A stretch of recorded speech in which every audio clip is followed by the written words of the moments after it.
इस बीच में एक नंबर का अपडेट दे दूं तो झारखंड में वो नंबर तेजी से इंडिया गठबंधन के पक्ष में झुकता हुआ दिखाई दे रहा है।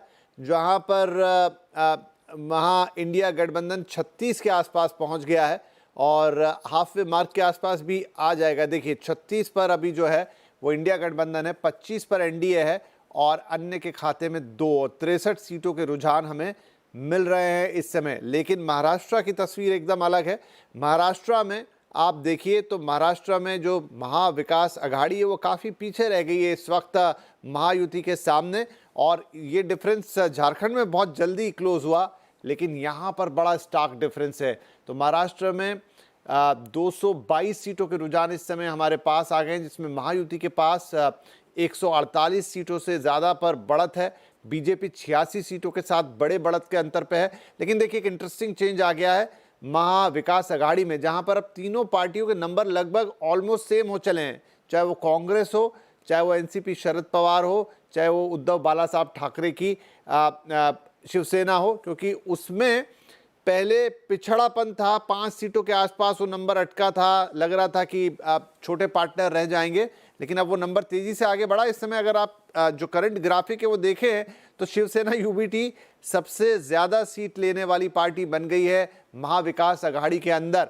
तो जहां महायुति में 86 सीटों के साथ बीजेपी सबसे बड़े दल के तौर पे आगे है, लेकिन अब महाविकास अघाड़ी हालांकि गठबंधन के तौर पे काफी पीछे है, लेकिन यहां पर इंटरनल मैथमेटिक्स थोड़ा चेंज हो गया है। कांग्रेस आगे चल रही थी, नंबर 2 पे आ गई है 19 सीटों के साथ। शिवसेना माफ कीजिए एनसीपी शरद पवार नंबर 2 पे रह गई, और लेकिन 24 सीटें लेकर जो महाविकास अघाड़ी के अंदर शिवसेना यूबीटी अब नंबर 1 पर आ गई है। तो ये अभी जो कह रहे थे शेखर साहब की इंटरनल मैथमेटिक्स स्ट्राइक रेट, इसकी भी हम बात करेंगे, लेकिन उसमें भी थोड़े चेंजेस आते हुए दिखाई दे रहे हैं। तो खैर वो होता रहेगा, लेकिन मोटी तस्वीर जो है 146 सीटों पर महायुति आगे है, जो कि 145 का नंबर है, उससे एक सीट इस समय ज़्यादा है। एक समय तो 150 तक पहुंचा था नंबर, लेकिन लगातार चेंज हो रहा है।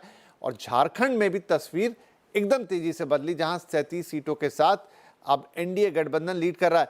आनंद साहब, महाराष्ट्र की बात करूं तो एक फैक्टर जो सिंपैथी वाला फैक्टर था वो हमें लगा कि शायद उस तरीके से काम नहीं किया।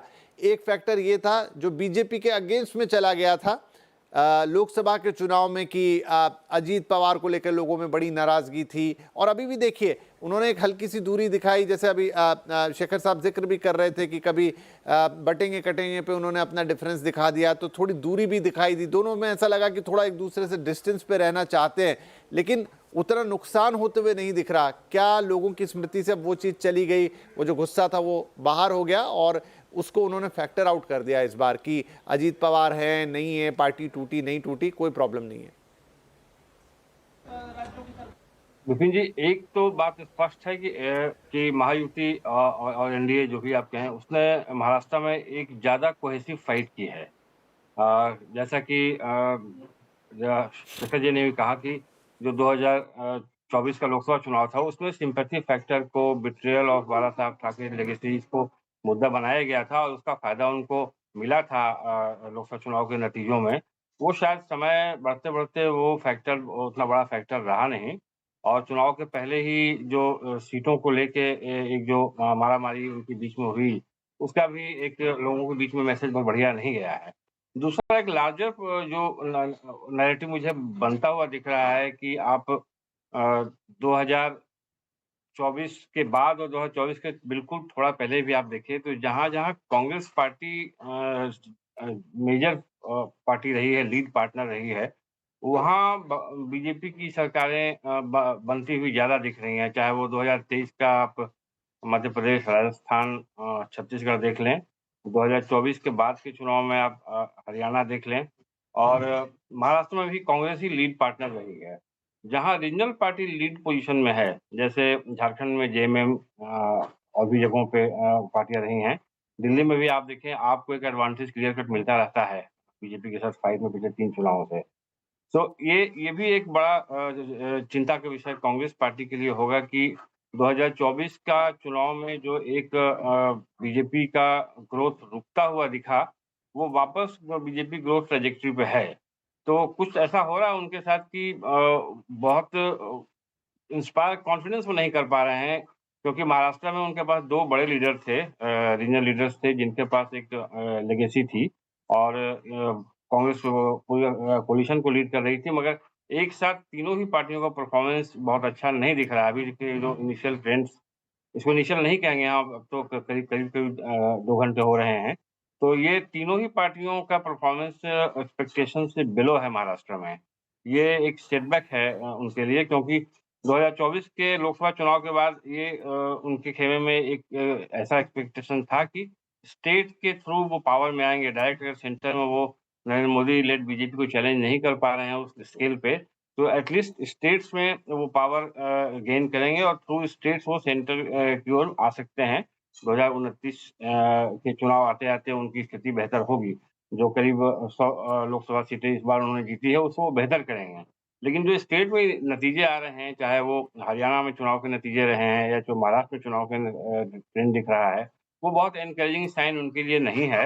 हरियाणा में भी हमने देखा कि कांग्रेस जो स्टेट यूनिट थी, वो बहुत यूनाइटेड फ्रंट के साथ उन्होंने फाइट नहीं किया। भूपेंद्र सिंह हुड्डा और कुमारी शैलजा के बीच में एक तनातनी चुनाव की ठीक पहले देखी गई और यहाँ भी जहाँ की वो एक अलायंस में हैं, तो अलायंस में भी एक तनातनी शुरुआत में रही। जी, तो महाराष्ट्र की देखिए, जो हाँ, हार काफ़ी सारे है, फैक्टर जो हैं। अगर राइट, राइट। जी, जी, आनंद साहब, मुझे क्योंकि एक ब्रेक लेना है, काफ़ी सारे फैक्टर्स हैं और इनकी चर्चा हम लगातार इन नतीजों के दौरान करते रहेंगे कि आखिर किस पार्टी, किस गठबंधन के साथ कहाँ क्या हुआ। लेकिन एक बार ब्रेक पे जाने से पहले मैं ताज़ा रुझान आपको बता दूं। महाराष्ट्र में अब 149 सीटों के साथ महायुति आगे लीड कर रही है। उनके सामने अगर मैं बात करूं महाविकास आघाड़ी की, तो अभी नंबर थोड़ा छोटा।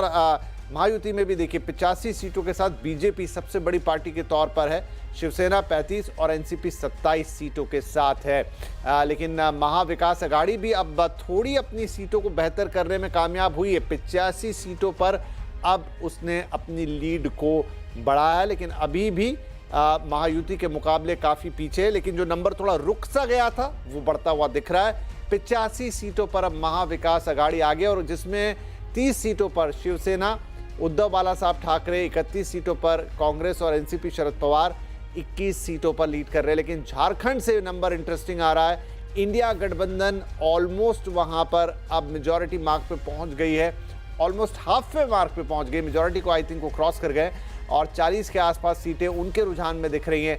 एनडीए को 29 और अन्य को 2। एक छोटा ब्रेक ले रहे हैं, लेकिन ब्रेक के बाद चुनाव नतीजों पर यह बड़ा विश्लेषण नॉन स्टॉप जारी है।